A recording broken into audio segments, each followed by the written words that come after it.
21শে জুলাইয়ের জন্য রাস্তা থেকে উধাও হয়ে যাচ্ছে বাস। ভোগান্তির শিকার সাধারণ মানুষ। সাধারণ মানুষের একাংশের অভিযোগ করছেন যে কাল 21শে জুলাই শহীদ সমাবেশের জন্য রাস্তা থেকে উধাও হয়ে যাচ্ছে বাস। দু একটি লোকাল বাস চললেও রাস্তায় দেখা যাচ্ছে না দূরপাল্লার বাস। দূরপাল্লার বাস না থাকে চরম সমস্যায় নিত্যযাত্রীরা। যাত্রীবাহী বাসগুলি রাস্তা থেকে তুলে নেওয়া হয়েছে। দীর্ঘক্ষণ দাঁড়িয়ে থাকার পর সাধারণ মানুষের ভরসা শুধুই টোটো, অটো বা চার চাকা। ঘাটাল, চন্দ্রকোনা, ক্ষীরপাই সহ বিভিন্ন বাস স্ট্যান্ডে নিত্যযাত্রীদের করুণ অবস্থার ছবি লক্ষ্য করা যাচ্ছে। দীর্ঘক্ষণ দাঁড়িয়ে থেকেও মিলছে না বাস। চরম ভোগান্তির শিকার জনসাধারণ। বেশি অর্থ দিয়ে কর্মস্থলে বা গন্তব্যে পৌঁছতে হচ্ছে সাধারণ মানুষদের বলে এমনটাই অভিযোগ।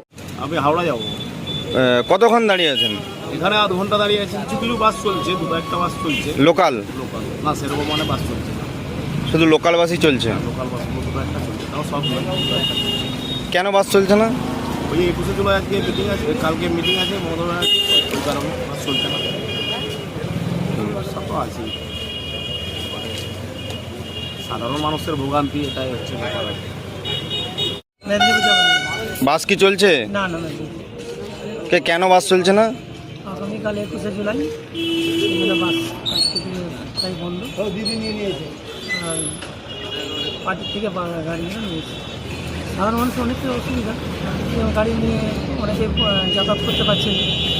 আর হসপিটাল যাওয়ার অনেক সমস্যা দাঁড়াচ্ছে, রোগী টুগী আছে। তো আমরা মেদিনীপুরেই যাবো, নিয়ে বেরিয়ে যাবো গাড়ি করেছি।